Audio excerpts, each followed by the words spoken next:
Start করে দিছি। ওকে, সবাইকে কৃতজ্ঞতা, ভালোবাসা, শ্রদ্ধা জানাচ্ছি। আসসালামু আলাইকুম। যারা যেখান থেকে দেখছেন সবাইকে কৃতজ্ঞতা জানাচ্ছি। আজকে আপনারা জানেন বাংলাদেশের ত্রয়োদশ সংসদ নির্বাচন, একই সাথে আমাদের গণভোট অনুষ্ঠিত হয়েছে, যেটি নতুন ধারার জন্য খুব ব্যথার দিন। কারণ নতুন ধারা বাংলাদেশের নিবিকে নিবন্ধন থেকে বঞ্চিত করে এমন একটা অদ্ভুত নির্বাচনের প্রক্রিয়ায় ইউনূস সাহেব গিয়েছেন, যে ইউনূস সাহেব আমাদের প্রতিটি পর্বে প্রতারণা ব্যতীত আর কিছুই উপহার দেননি। তিনি বলেছিলেন এটা হবে ইতিহাসের সেরা নির্বাচন, কিন্তু আমরা দেখলাম যে এটা হয়েছে ইতিহাসের সেরা নিকৃষ্ট নির্বাচন। সেরা কিন্তু নিকৃষ্ট নির্বাচন। এই যে ইতিহাসের সেরা নিকৃষ্ট নির্বাচন কিভাবে? বাংলাদেশে মিথ্যের আশ্রয়, এর আগে যেই সরকারটি ক্ষমতায় ছিল আপনারা জানেন, তারাও মিথ্যের আশ্রয় নিয়েছে। মিথ্যের আশ্রয় নিতে হয়, অনেক সময় জাল জালিয়াতি করতে হয়। রাজনীতির এইরকম একটা প্রোপাগান্ডার যে রাজনীতি, সেখানে থাকলে এগুলো করতে হয়। কিন্তু নতুন ধারা বাংলাদেশের স্বচ্ছতার চিন্তা করে বিধায় আমরা ভেবেছিলাম যে ডক্টর ইউনূস হয়তো সত্যিকার অর্থে স্বচ্ছতার নির্বাচনটা করবে, সেরা নির্বাচনটা দিবে। কিন্তু আমরা দেখলাম তিনি সেখানে এত বড় ছক্কা মেরেছেন যে ছক্কাটাই জালিয়াতির ছক্কা। এই ছক্কায় তিনি ইতিমধ্যে বলছেন তার নির্বাচন কমিশনের মাধ্যমে যে 48% ভোট কাস্ট হয়েছে 7.5 ঘন্টায়। কিন্তু আমরা দেখলাম 48% এই ভোটের পুরো বিষয়টা হচ্ছে ফাঁপা বেলুন। যে কোনো সময় সুই দিয়ে গুঁতো দিলেই এটা ফেটে যাবে। তো এমন একটা নির্বাচনকে কেন্দ্র করে আজকে সারা দেশে যেই পরিস্থিতি ছিল, সামগ্রিকভাবে নতুন ধারা বাংলাদেশ এনডিবি যেহেতু নিবন্ধন পায়নি, সেহেতু অবজারভারের ভূমিকায় ছিল নতুন ধারা বাংলাদেশ এনডিবির প্রতিটা নেতাকর্মী। আমরা এটাকে অ্যাভয়েডের নির্বাচন হিসেবে মনে করি। কারণ বাংলাদেশে যারা অংশ নিতে পারেনি, বিশেষ করে আওয়ামী লীগ সহ বিভিন্ন পলিটিক্যাল পার্টি, তারা বলছে তারা বর্জন করছে, তাদের এটা বর্জনের নির্বাচন। আর নতুন ধারা বাংলাদেশ এনডিবির পক্ষে এটা হচ্ছে অ্যাভয়েডের নির্বাচন। তো অ্যাভয়েড আমরা করছি, এবং কেন করছি সেই সব বিষয় নিয়ে আজকে আমাদের এই সংবাদ সম্মেলন। আপনারা যারা উপস্থিত রয়েছেন প্রিয় সংবাদ যোদ্ধা, সবাইকে কৃতজ্ঞতা জানাচ্ছি। আমাদের নতুন ধারা বাংলাদেশ এনডিবির সম্মানীয় নেতৃবৃন্দ উপস্থিত রয়েছেন। নতুন ধারা বাংলাদেশ এনডিবির সংগ্রামী senior vice chairman Shanta Farzana রয়েছেন। উপস্থিত রয়েছেন নতুন ধারা বাংলাদেশ এনডিবির সংগ্রামী যুগ্ম মহাসচিব ওয়াজেদ রানা, এবং উপস্থিত রয়েছেন আমাদের কেন্দ্রীয় কমিটির সদস্য এবং গাইবান্ধার নেতা আমাদের প্রিয় মানুষ আব্দুল্লাহ আল মামুন মন্ডল ভাই। আমরা কৃতজ্ঞতার চিত্তে আপনাদেরকে ধন্যবাদ জানাচ্ছি। সেই সাথে আমাদের প্রিয় সংবাদ যোদ্ধা যারা রয়েছেন তাদেরকে কৃতজ্ঞতা জানাচ্ছি, এবং একই সাথে যারা অনলাইনে অফলাইনে আমাদেরকে দেখছেন তাদের প্রতি কৃতজ্ঞতা। আপনারা জানেন এই নির্বাচনকে কেন্দ্র করে নতুন প্রজন্মের একটা বড় অংশ কিন্তু আশায় বুক বেঁধেছিল। সেই বুকে বড় বড় পাথর দিয়ে বাড়ি দিয়েছে নাহিদ ইসলাম, নাসিরুদ্দিন পাটোয়ারিদের মতো এই রাজনীতির জারদ সন্তানেরা। এরা হচ্ছে রাজনীতির জারদ সন্তান। এই রাজনীতির জারদ সন্তানেরা বাংলাদেশের রাজনীতিকে কলুষিত করেছে প্রতিটা পদে পদে। এরা 5ই আগস্টের পূর্ববর্তী সময় এবং পরবর্তী সময় আপনি যদি তাদের কার্যক্রম দেখেন, তাহলে দেখবেন যে তারা রাজনীতির নামে অপরাজনীতিকে প্রতিষ্ঠা করবার জন্য যত রকমের অন্যায় অপরাধ করা যায় তারা করেছে। আমাদের একজন সংবাদ যোদ্ধা একটু আগে বলছিলেন যে তাদের চেহারা পরিবর্তন এসছে, তাদের পরিবারে পরিবর্তন এসছে, তাদের 1 থেকে 2 হয়েছে, তাদের কারো কারো 2 থেকে 3 হয়েছে, যেমন হাসনাত 3 হয়েছে এই 5ই আগস্টের পরবর্তী সময়ে। আবার ওই যে কেউ কেউ তো একসাথে আপনার টুইনও হয়েছে কারো কারো। তো এরকম অনেক ঘটনা ঘটেছে। তাদের জীবনের পরিবর্তন এসছে, কিন্তু জাতির জীবনে কোনো পরিবর্তন আসেনি, জাতীয় জীবনেও পরিবর্তন আসেনি। এমন একটা পরিস্থিতিতে ডক্টর ইউনূস নিজেকে বাঁচাবার জন্য এই গণভোটের আয়োজন করেছেন, সেই সাথে জাতীয় সংসদ নির্বাচনটা দিয়েছেন। কারণ শুধু গণভোট দিলে তো মানুষ জুতো দিয়ে পেটাবে, যে কারণে ওই জুতো খাওয়ার ভয়ে তিনি গণভোটের সাথে আবার জাতীয় সংসদ নির্বাচনটা জুড়ে দিয়েছেন। যদিও অনেকে বলছেন যে জাতীয় সংসদের নির্বাচনের সাথে গণভোট জুড়ে দেওয়া হয়েছে, আসলে তা না। তিনি গণভোটের সাথে জাতীয় সংসদকে জুড়ে দিয়েছেন, এক রকমের ঘুড়ির লেজ হিসেবে জাতীয় সংসদ নির্বাচনটাকে জুড়ে দিয়েছেন। এই নির্বাচনকে কেন্দ্র করে হ্যাঁ নায়ের অনেক রকমের আপনার উত্থান পতন দেখেছেন, অনেক রকম আলোচনা সমালোচনা দেখেছেন, অনেক রকম বাক বিড়ম্বনা দেখেছেন। নতুন ধারা বাংলাদেশ এনডিবি এমন একটা পরিস্থিতিতে আজকে সারাদিন যে কার্যক্রম দেখেছে এই নির্বাচনকে কেন্দ্র করে, সেই বিষয়ে কিছু শেয়ার করবে। আমরা শুরুতেই নতুন ধারা বাংলাদেশ এনডিবির পক্ষ থেকে কথা বলবার জন্য আহ্বান জানাচ্ছি নতুন ধারা বাংলাদেশ এনডিবির সংগ্রামী সিনিয়র ভাইস চেয়ারম্যান শান্তা ফারজানাকে।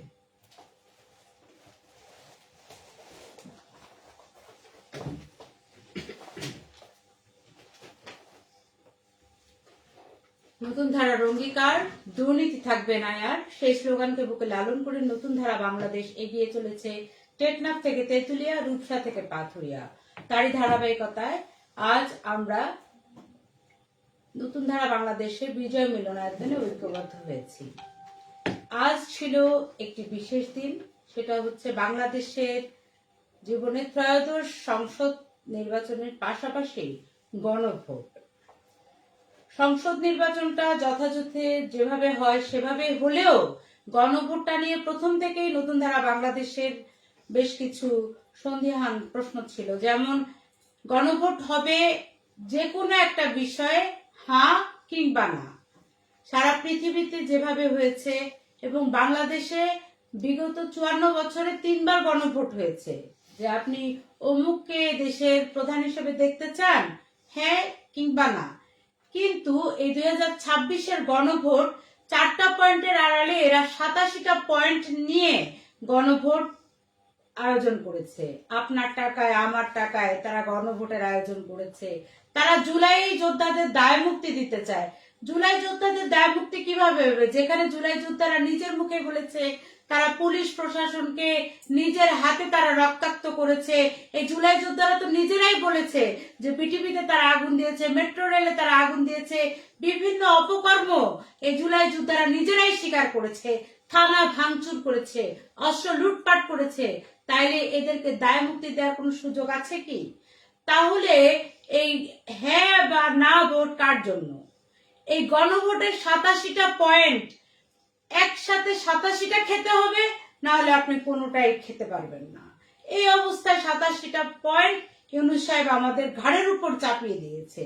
এই গণভোট কোনোভাবেই মানুষ বুঝতেই পারেনি। একজন খেটে খাওয়া কৃষক, একজন দিনমজুর শ্রেণীর ভাই, একজন কর্মজীবী নারী, তার পক্ষে এই গণভোটের 87টা পয়েন্ট বোঝা আসলে সম্ভব ছিল না। যাকেই প্রশ্ন করেছি সে বলেছে যে একটা দুটা বুঝে, বাকিগুলো বুঝে না। আসলে এই যে তাদের না বোঝাটা, এটা অমূলক না, সরকারের ব্যর্থতা।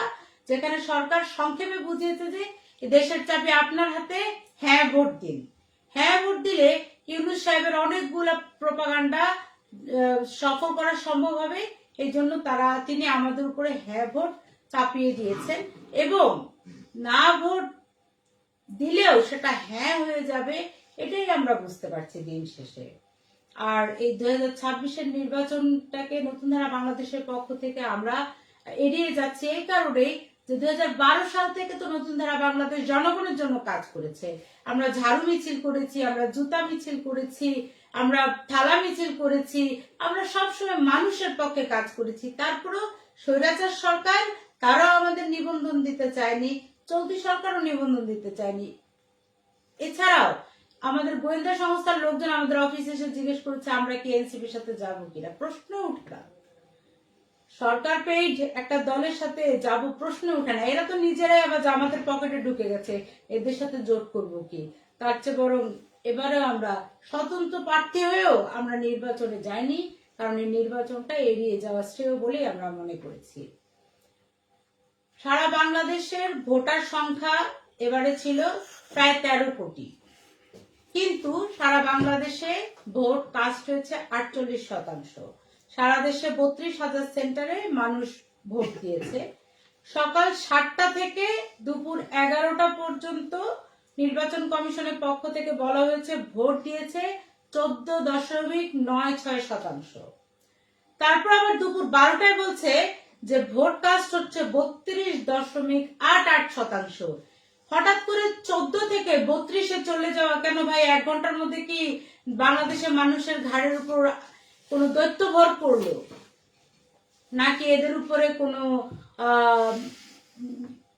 আসর ভর পড়লো, শয়তান ভর পড়লো, যে এরা 1 ঘন্টার ভিতরে এত কোটি কোটি মানুষ গিয়ে ভোট দিল?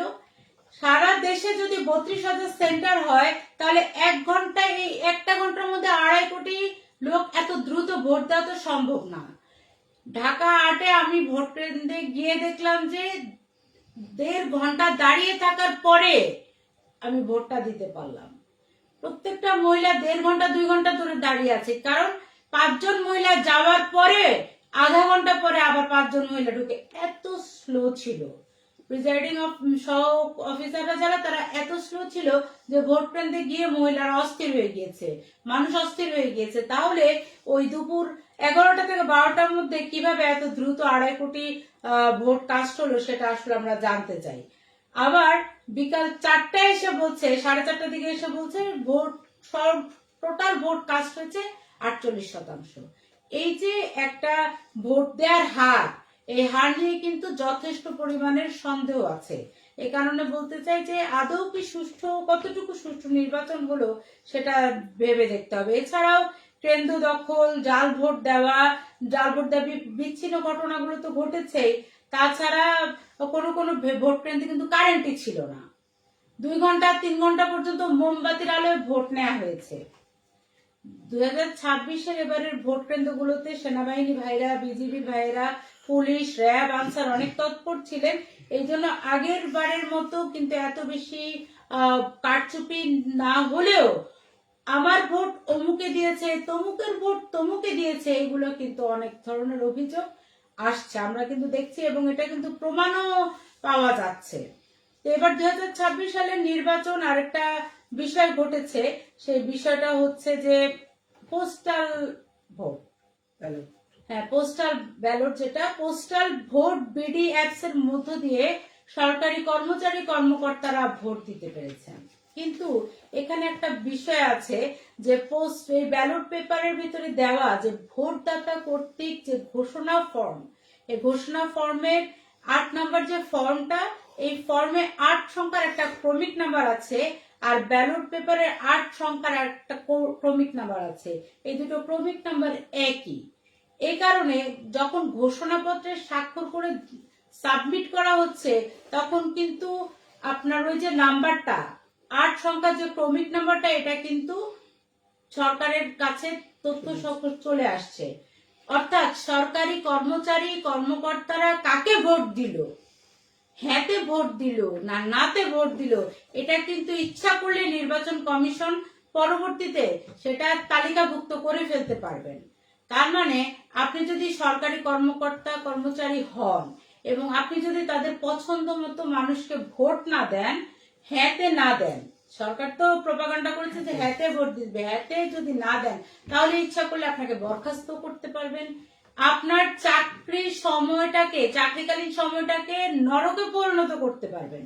অতএব আমরা সবাই আরো সতর্ক থাকবো। এই যে আপনার যে আধুনিকতার নামে যে আমাদের ঘাড়ের উপর বিভিন্ন রকমের সুযোগ সুবিধা চাপিয়ে দেওয়া হয়েছে, ও ভোট কেন্দ্রে না গিয়েও ভোট দিতে পারলাম, এই জিনিসটা আসলে কতটুকু আমাদের জন্য সুফল বয়ে আনবে সেটাও আমরা প্রশ্ন রেখে যাচ্ছি। এবং দুপুর 2টা পর্যন্ত সংবাদ মাধ্যমের দেয়া সংবাদ অনুযায়ী 486টি বিশৃঙ্খল ঘটনা ঘটেছে। তার মানে বিকাল 5টা পর্যন্ত এটা 1000 ছাড়িয়ে গেছে। এরপরেও আরো বিশৃঙ্খলার ঘটনা ঘটবে বলে নতুন ধারা বাংলাদেশ মনে করছে। নতুন ধারা বাংলাদেশ সব সময় সর্বোপরি সব জায়গা থেকে এটাই চেয়েছে যে নেতা আসবে ভালো, দেশের হবে ভালো। কারণ নেতা যদি ভালো না হয়, আপনার আমাদের ভবিষ্যতের কথা কেউ ভাববে না, দেশকে কেউ সুন্দর সুজলা শস্য শ্যামলা করে তোলার কথা ভাববে না, দেশকে একটু একটু করে বৈদেশিক আগ্রাসনের হাতে তুলে দেওয়ার চিন্তা করবে। আসুন আমরা দেশের কথা ভাবি, দেশকে নিয়ে ভাবি। আজকের এই সংবাদ সম্মেলনে উপস্থিত নতুন ধারা বাংলাদেশের চেয়ারম্যান মমিন মেহেদী এবং আমাদের যুগ্ম মহাসচিব ওয়াজেদ রানা আছেন, গাইবান্ধা কমিটির আহ্বায়ক মামুন ভাই সহ উপস্থিত সবাইকে, সংবাদ যোদ্ধা ভাই এবং বোনদেরকে জানাচ্ছি আন্তরিক ভালোবাসা। সবাই মিলে বাংলাদেশ, সবাইকে নিয়েই বাংলাদেশ। বিজয় বাংলাদেশ, বিজয় নতুন ধারা। ধন্যবাদ শান্তা ফারজানাকে। আমাদের মাঝে উপস্থিত রয়েছেন আমাদের যুগ্ম মহাসচিব ওয়াজেদ রানা। এবার যদি নির্বাচনে তিনি অংশ নিতে পারতেন, তাহলে হয়তো তার এলাকায় বগুড়াতে তিনি তার অবস্থানটা তৈরি করতে পারতেন। ধুনটে তার ব্যাপক জনপ্রিয়তা রয়েছে নতুন ধারার রাজনীতির কারণে। আমরা অনেকেই এই নির্বাচনে যে অংশ না নেয়ার যে দুঃখ বেদনা, সেটাতে জর্জরিত থাকতে দেখছি। ইভেন আমি নিজেও, আমার নিজেরও বরিশাল 4-এ আমরা যদি নির্বাচন করতাম, সেক্ষেত্রে সাধারণ মানুষের যেই আশানুরূপ অংশগ্রহণ, সেটা আমরা দেখতে পেতাম যে আসলে কতটা তারা আন্তরিকভাবে আমাদেরকে গ্রহণ করেন বা গ্রহণ না করে থাকেন, সেটা আমরা দেখতে পেতাম। তো শান্তা ফারজানা অনেক বিষয় বলেছেন, আমি একটা বিষয় যোগ করব, কিন্তু তার আগে আমাদের ওয়াজেদ রানা যুগ্ম মহাসচিব, তিনি যেহেতু একজন নাগরিক, সেই সাথে একজন সংবাদকর্মী, আজকে তিনি ভোট কেন্দ্রে গিয়েছেন, তার দেখা যে নির্বাচনগুলো, আপনার 17 বছরের যে নির্বাচন সেগুলো কেমন ছিল এবং এই নির্বাচনটাকে তিনি কিভাবে দেখছেন, আদৌতে এটা কি সুষ্ঠু নির্বাচন হচ্ছে কিনা, না ভেতরে ভেতরে সূক্ষ্ম কারচুপি হচ্ছে, সেই বিষয় নিয়ে সংক্ষিপ্তভাবে তার মতামত ব্যক্ত করবে ওয়াজেদ রানা।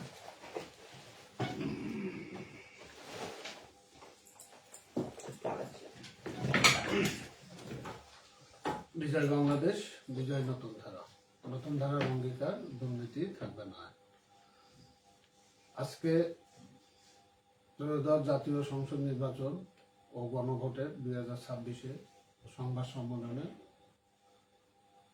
আমাদের মাঝে উপস্থিত আছেন নতুন ধারা বাংলাদেশ এনডিবির প্রতিষ্ঠাতা চেয়ারম্যান কলামিস্ট মোহাম্মদ মেহেদী, নতুন ধারা বাংলাদেশ এনডিবির senior vice chairman Shanta Farzana এবং গাইবান্ধার আহ্বায়ক মামুন মন্ডল সহ আমার সামনে উপবিষ্ট সাংবাদিক ভাইরা, আসসালামু আলাইকুম।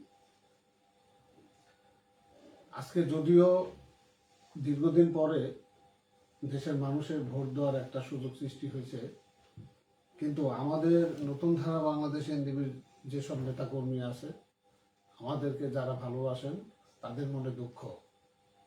কারণ আমরা 30শে ডিসেম্বর 2012 সাল থেকে এই দেশের মানুষের জন্য কাজ করে যাচ্ছি এবং করছি। আমরা এত দীর্ঘ সময় দেশের জন্য কাজ করলাম, অথচ ফ্যাসিস্ট সরকারের সময় যখন আমরা নিবন্ধন পেলাম না, আমাদের মনে আশা ছিল যে এখন যেহেতু আমাদের সামনে অন্তর্বর্তী সরকার আছে, ইনি হয়তো ভালো কিছু করে দেখাবেন, কিন্তু ফলাফল শূন্যই থেকে গেল। সেই ফ্যাসিস্টদের ব্যবহারই উনি দেখালেন, তাহলে কি লাভটা হলো? যার কারণে আমরা নির্বাচনে অংশগ্রহণ করতে পারিনি। আমার নির্বাচনী এলাকা শেরপুর ধুনু, বগুড়ার 5 আসনে। এই যে দুঃখ, এই দুঃখ থেকে কিছু কথা বলতে চাই যে মানুষের সেবা বা মানুষের দ্বারে দ্বারে তাদের ভালোবাসা পৌঁছা দেওয়ার জন্যই নতুন ধারার জন্ম। নতুন ধারা এই কাজটাই করে আসছে। ক্ষমতায় যাবার বা ক্ষমতা পাওয়ার লোভে রাজনীতি করে না। যে ভালোবাসা পেলে মানুষের কাছে সেবা পৌঁছে দেওয়া যায়, সেই কাজটাই নতুন ধারা বাংলাদেশ এনডিবি করে। আজকে আমি 4টি কেন্দ্রে গেছি। 4টি কেন্দ্রের ভিতরে শহীদ জিয়া মহিলা কলেজে গেছিলাম। ওই কেন্দ্রে পরিবেশ সুন্দর থাকলেও এই যে ভোটারের যে প্রক্রিয়া, ওখানে প্রিজাইডিং অফিসারের সাথে আমি কথা বলেছি। উনি খুব সুন্দর মনের মানুষ।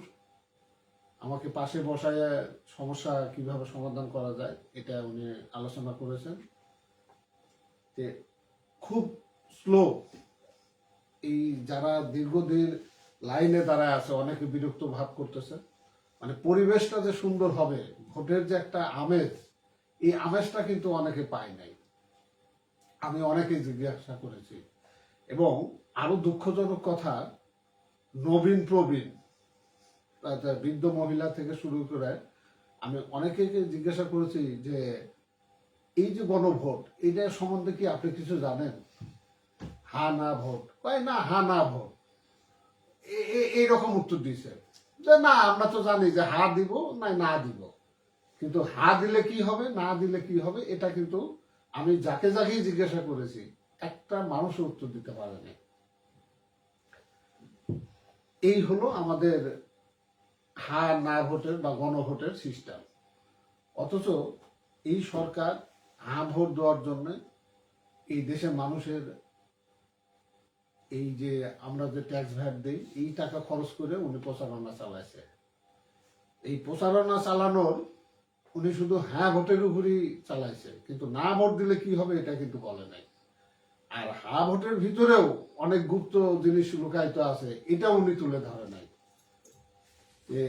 এই যে প্রতারণা, ডক্টর ইউনূস সাহেবের যে প্রতারণা, এই প্রতারণা থেকে বোঝা যায় এই নির্বাচন কতটুকু বা কিভাবে এই দেশকে সমৃদ্ধশালী করবে, এটা এখান থেকেই বোঝা যায়। আরেকটি বিষয় হলো যে উনি যেহেতু স্বল্প সময়ের জন্য এসেছেন, ওনার দায় এড়ানোর জন্য গণভোটের পাশাপাশি এই জাতীয় সংসদ নির্বাচনটাও দিয়ে দিচ্ছে। আর এই যে গণভোটের প্রক্রিয়া, এই প্রক্রিয়াটা এই দেশের স্বাধীনতাকে, এই দেশের সার্বভৌমত্বকে ধ্বংসের দিকেই নিয়ে যাবে বলে আমি মনে করি। কারণ এখানে যে লোকায়িত যে জিনিসগুলো আছে, এগুলো যখন জনগণ যদি বুঝে, তাহলে তো হ্যাঁ ভোট তো দিবেই না, বরং আমাদের যে ইউনূস সাহেব আছে ওনাকে ঝাড়ু পিটা করার জন্য জনগণ নেমে পড়বে। যাই হোক, আমি ওইদিকে আর যাব না। আরেকটি কথা বলতে চাই, এই কেন্দ্র পরিদর্শনকালে অনেকেই অভিযোগ দিছে যে যে দলটি ৭১ সালে রাজাকার হিসেবে পরিচিত, ১৯৯১ সালে রক কাটা এবং মানুষ হত্যার নামে পরিচিত, আর এই ২৪-এ তার পরিচিত হলো জান্নাতের টিকিট বিক্রি করা, সেই দলের কর্মীরা এই যে সাধারণ জনগণকে ধর্মের ব্যবসার নামে কিভাবে বাইশ করে এই ভোট কেন্দ্রেও দেখি যারা বলে যে ৪০৩ নাম্বার রুম কোথায়, এ বলে যে আসেন আসেন, মানে ছৌ মেরে নিয়ে এসে বলে যে দাঁড়িপাল্লায় ভোটটা দিয়ে। এই যে ব্যবহারগুলো যে ওনারা ভোট কেন্দ্রের ভিতরে করতেছে, বাইরে তো আসেই। এরপরেও দেখা গেছে যে আপনারা জানেন, সংবাদকর্মী আপনারা যারা আছেন জানেন যে টাকা দিয়ে ভোট কেনা হচ্ছে, বিভিন্ন কেন্দ্রে মারামারি হয়, ব্যালট পেপার ছিনতাই, আগেই সিল মারা, আর মহিলারা ঐক্যবদ্ধ হয়ে গোপনে সিল মেরে বাক্সের ভিতরে ভোট রেডি করে রাখে, এটা ভোটগুলো করতেছে, বাক্সের ভিতরে ফেলে দিচ্ছে। এই যে দুর্নীতি, এই ধরনের রাজনীতি, যারা দেশকেই ভালোবাসলো না, দেশের মানুষের কথা ভাবলো না, তারা যদি এই দেশকে শাসন করার চিন্তা ভাবনা করে, তাহলে মানে খুবই দুঃখ লাগে। দুঃখ লাগে এই জন্যেই যে আমার দেশের স্বাধীনতার সময় যে মা বোনেরা ইজ্জত দিল, ভাই বোনেরা জীবন দিল, মহান মুক্তিযোদ্ধাকে অস্বীকার করে এই দেশে কিভাবে অন্য একটা নিয়ম তৈরি করা যায়, এই পায় তারা যখন তাদের মনের ভিতরে সবসময় খেলা করে, এটা অত্যন্ত দুঃখজনক, অত্যন্ত পরিতাপের বিষয়। আমরা নতুন ধারা বাংলাদেশ এনডিবি, আমাদের প্রায় ১০০ জন নেতাকর্মী এবার অংশগ্রহণ করার কথা ছিল, তার ভিতরে আমিও একজন। কিন্তু এই স্বৈর শাসকের সিস্টেম অনুযায়ী এই অথর্ব নির্বাচন কমিশনও এবারও আমাদের দলকে নিবন্ধন দিল না, যার কারণে আমাদের আজকে দিনটা বিশেষ দিন হলেও আমাদের জন্য, নতুন ধারা বাংলাদেশ এনডিবির নেতাকর্মীদের জন্য বিশেষ দিন বলে মনে করছি না। এই জন্যই দুঃখ প্রকাশ করে আজকে সংবাদ সম্মেলন। প্রিয় উপস্থিতি, আপনাদের শুভকামনা করে আমি আমার সংক্ষিপ্ত বক্তব্য শেষ করছি। বিজয় বাংলাদেশ, বিজয় নতুন ধারা। ধন্যবাদ, কৃতজ্ঞতা জানাচ্ছি। মামুন ভাই যেহেতু আমাদের সময় সংক্ষেপ, এই জন্য তিনি বক্তব্য দিচ্ছেন না। আমি আমার বক্তব্যের মধ্য দিয়ে আজকের সংবাদ সম্মেলনের আয়োজন শেষ করব। তারপর আপনাদের প্রশ্ন উত্তর পর্বে যাব যদি কারোর কোনো প্রশ্ন থাকে। আমি শান্তা ফারজানা এবং ওয়াজেদ রানার যে বক্তব্য, সেই বক্তব্যের সাথে জাস্ট কয়েকটা বিষয় যোগ করতে চাই। প্রথমত সেটি হচ্ছে যে আমাদের সারা দেশে ভোটার হচ্ছে প্রায় 13 কোটি। এই যে 13 কোটি ভোটার, তারা যদি ভোট কাস্ট করতে যায়, সেক্ষেত্রে কিন্তু এই সরকার বা এই যে রাষ্ট্রীয় কাঠামো, সেটা 13 কোটি ভোটারের একসাথে ভোট প্রয়োগ করা আদৌ সম্ভবপর করতে পারবে না, কারণ এটা অসম্ভব ব্যাপার হয়ে যাবে তাদের জন্য তখন। তারপরেও তারা যে প্রস্তুতি নিয়েছে, তাতে ভোট কেন্দ্রে যদি আমাদের 60% যেত, সেক্ষেত্রে তারা এই নির্ধারিত সময়ের মধ্যে ভোট কাস্ট করে শেষ করতে পারতো না, ভোট গ্রহণ করে শেষ করতে পারতো না। কিন্তু সরকার বলছে যে, শান্তা ফারজানা যেটা বলেছেন আমাদের সিনিয়র ভাইস চেয়ারম্যান, যে সকাল 11টা পর্যন্ত ভোট কাস্ট হয়েছে 14.96, অর্থাৎ 14.96%। এরপরে 11টা থেকে 12টার সময় এসি সচিব বা এসি থেকে ঘোষণা হলো যে ভোট কাস্ট হয়েছে 32.8। মানে আলাউদ্দিনের চেরাগের মতো, যে আমি বললাম আর সবাই হুল করে ভোট দিতে চলে গেল, আর যারা সহকারী প্রিজাইডিং অফিসার বা পোলিং এজেন্ট তারা সবাই এগুলো কভার করতে পারলো? আদতে কিন্তু সম্ভব না। 1 ঘন্টার মধ্যে তারা বলছে 32.8। এই যে একটা তুলনামূলক জায়গায় যে গরমিল রয়েছে, সেই গরমিলের ব্যাপারে আমাদের নতুন ধারার পক্ষ থেকে প্রশ্ন, যেহেতু এখানে অন্য যে পলিটিক্যাল পার্টিগুলো অংশ নেয়নি, তারা কথা বলতে পারছে না ভয়ে, কিন্তু নতুন ধারা বাংলাদেশ এনডিপি ভয়ের রাজনীতিকে না বলছে। আর সে ভয়ের রাজনীতিকে না বলতে গিয়ে সাহসের সাথে এই প্রশ্নটা সরকারের কাছে করছে যে আপনারা কি অদ্ভুত টাইপের ঘোষণা দিলেন যে 1 ঘন্টার মধ্যে আপনাদের প্রায় 2.5 কোটি ভোটার ভোট দিয়েছে। সেই সাথে দ্বিতীয় যেটি প্রশ্ন, সেটি হচ্ছে আপনারা বলছেন 48% মানুষ ভোট দিয়েছে। 48% মানুষ যদি ভোট দেয়, সেক্ষেত্রে যারা ভোট কেন্দ্রে হামলার শিকার হয়েছে এখন পর্যন্ত প্রায় 2000-এর মতো মানুষ। ভোট কেন্দ্রের সামনে মারামারি হয়েছে, প্রায় 1200 হামলার ঘটনা ঘটেছে এখন পর্যন্ত। 2টা পর্যন্ত গণমাধ্যম বলছে, চ্যানেল আইতে 2টা পর্যন্ত তারা বলছে 486টি সংঘর্ষের ঘটনা ঘটেছে 2টায়। তো এখন হলো আপনার সন্ধ্যার পরে আমরা যেই সময়টা কভার করেছি, এই সময়টা দেখা যাবে যে আরো প্রায় 4 ঘন্টা ওভার আমরা করেছি, 6 ঘন্টা ওভার করেছি। এই 6 ঘন্টায় এখন নিশ্চয়ই সেটা আরো বেড়েছে। এমত অবস্থায় সরকার বলছে সুষ্ঠু নির্বাচন হচ্ছে, সরকারের পক্ষ থেকে বলা হচ্ছে যে নিরঙ্কুশ নির্বাচন হচ্ছে, অংশগ্রহণমূলক নির্বাচন যদি হয়, সেক্ষেত্রে দল হলো 60টি নিবন্ধিত দল, 13টি দল অংশগ্রহণ করেনি। এটা কি অংশগ্রহণমূলক হয়? আবার যদি আমরা সামগ্রিকভাবে চিন্তা করে দেখা যাবে যে সরকারের প্রতিটি কথায় গরমিল রয়েছে। সেনাবাহিনী বলছে কিছু কিছু জায়গায় আপনার বিশৃঙ্খলা ঘটেছে, আর সরকারের পক্ষ থেকে, ইসির পক্ষ থেকে বলছে না, কোথাও কোনো রকম বিশৃঙ্খলার ঘটনা ঘটেনি। ইভেন টাকা দিয়েছে গতকাল 64 জেলার মধ্যে প্রায় 40টি জেলায় টাকা দিতে গিয়ে হাতে নাতে গ্রেপ্তার হয়েছে জামাতের শত শত নেতাকর্মী। ইভেন আপনারা দেখেছেন ঠাকুরগাঁয়ে আপনার বিমানবন্দরে 50 লক্ষ টাকারও বেশি এক জামাত নেতা টাকা সহ গ্রেপ্তার হয়েছেন। তারপরে তারা গোজামিল শাক দিয়ে মাছ ঢাকার চেষ্টা করছেন, বলছেন এটা তার ব্যবসায়িক টাকা হলে নির্বাচনের আগের দিন নিয়ে দৌড়াদৌড়ি করতে হয় না। আমরা এগুলো বুঝি না, সাধারণ মানুষ কিন্তু বুঝে। 74 লক্ষ, হ্যাঁ 74, 50 লাখের উপরে বলেছি, তাহলে 74 লক্ষ টাকা। এখন এই 74 লক্ষ টাকা, আমি তো মনে করি ওখানে 1 কোটি টাকাই ছিল, বাকিটা যে যার মতো করে যে নিতে পেরেছে নিয়ে গেছে। এখন বলছে 74 লাখ টাকা, 1 কোটি টাকায় ছিল। যে বড় ব্যাগ লাগেজটাই বলে দিচ্ছে ওখানে 1 কোটি টাকা ছিল। তো এমন অবস্থায় প্রচুর টাকা লেনদেন হয়েছে। আমরা মনে করি নির্বাচনটা কোনোভাবেই সুষ্ঠু হয়নি। আপনারা দেখেছেন ডাকসু নির্বাচন একটা জালিয়াতি নির্বাচন ছিল, যে কারণে ডাকসুর ভিসি ইতিমধ্যে কিন্তু ভিপির ওই জায়গাটাকে তিনি যে নিরঙ্কুশ দেখাতে কারচুপি করেছেন, সেটার দায় থেকে বাঁচার জন্য ডেনমার্কের পথে হাঁটা শুরু করেছেন পদত্যাগ করে। তো নির্বাচন কমিশনও এরকম অনেক রকমের পথ তৈরি করতে চাইছে সূক্ষ্ম দেখানোর জন্য, সুষ্ঠু দেখানোর জন্য। সুষ্ঠু যেভাবে দেখানোর চেষ্টা করেন না কেন, আমরা মনে করি নির্বাচন সূক্ষ্ম কারচুপির মাধ্যমে তারা পরিচালনা করেছে। সবাইকে ধন্যবাদ জানিয়ে আজকে সংবাদ সম্মেলনের সমাপ্তি টানছি। আপনাদের যদি কোনো প্রশ্ন থাকে করতে পারেন। বিজয় বাংলাদেশ, বিজয় নতুন ধারা। দুটো প্রশ্ন। সেটা হচ্ছে, বাংলাদেশ জামাতে ইসলামী একটি ধর্মীয় সংগঠন এবং তারা সৎ পথে চলবে, ন্যায় কথা বলবে। আমরা যেটা দেখতে পাচ্ছি যে বাংলাদেশের যেখানে যেখানে টাকা লেনদেন হয়েছে এবং টাকা সহ অ্যারেস্ট হয়েছে, তারা অংশের জামাতের লোক। এই বিষয়টাকে আপনি কিভাবে দেখছেন? দ্বিতীয় হচ্ছে, 4:30টায় ভোট শেষ হয়েছে, ভোট গণনার ব্যাপারে কি অবস্থা চলছে সেটা একটু বলেন।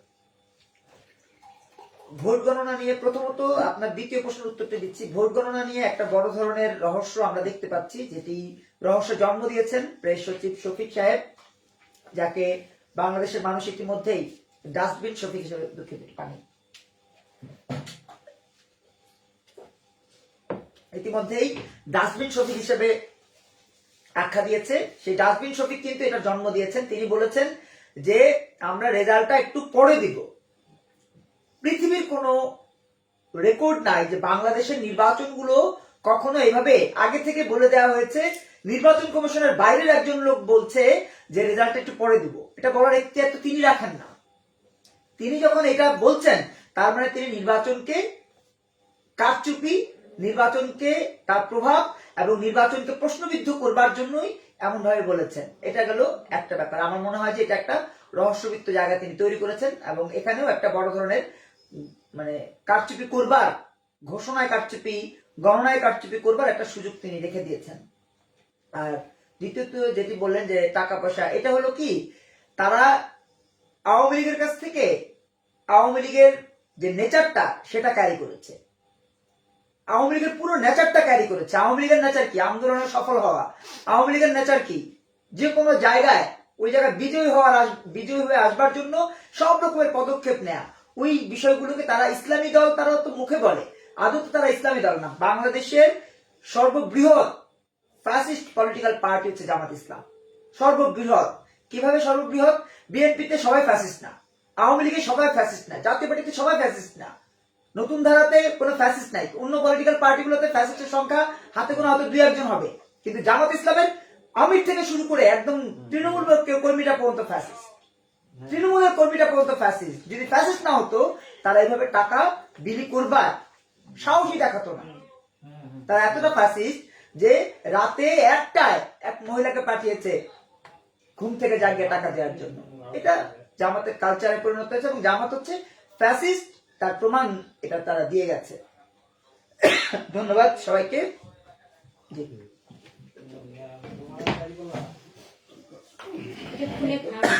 হ্যাঁ, খান না। না, উঠছি খুব সকাল আজকে তো দেখা যায় 2টা 3টা পর্যন্ত কাজ করি। হ্যাঁ, না এগুলো স্বাভাবিক।